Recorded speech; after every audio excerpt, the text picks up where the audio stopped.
Big ബോസിൽ പോകുന്നതിനെക്കുറിച്ച് മലയാളത്തിലെ പ്രമുഖ ടെലിവിഷൻ അവതാരികയും റേഡിയോ ജോക്കിയും ആയ ലക്ഷ്മി നക്ഷത്ര പറഞ്ഞത്. ഇത്തവണ ബിഗ് ബോസിൽ നിന്ന് വിളി വന്നിട്ടുണ്ട്. കഴിഞ്ഞ വർഷവും അതിനു മുമ്പത്തെ വർഷവും വന്നിട്ടുണ്ടായിരുന്നു. പോണമെന്ന് ഉണ്ടായിരുന്നു എന്നും ലക്ഷ്മി പറയുന്നു.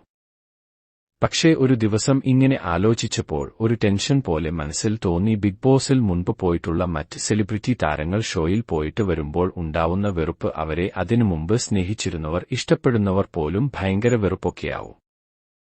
അതുകൊണ്ട് ലക്ഷ്മി നക്ഷത്ര പറയുന്നത്, എന്തിനാ വെറുതെ ഇപ്പോൾ നമ്മളുടെ മനസ്സിൽ ഒക്കെ ചിന്നുയായിട്ട് ആണ് ലക്ഷ്മിയെ വിളിക്കുന്നത്. ആ ഒരു ഇഷ്ടം എന്തിനാണ് വെറുതെ കളയണേ?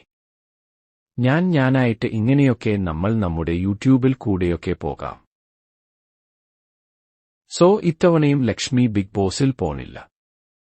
ഇനി അടുത്ത തവണ ഒരുപക്ഷേ എന്നെ വിളിക്കുക ആണെങ്കിൽ പോയാലോ എന്നിങ്ങനെ ആലോചിക്കുന്നുണ്ട് എന്നും ലക്ഷ്മി നക്ഷത്ര പറയുന്നു.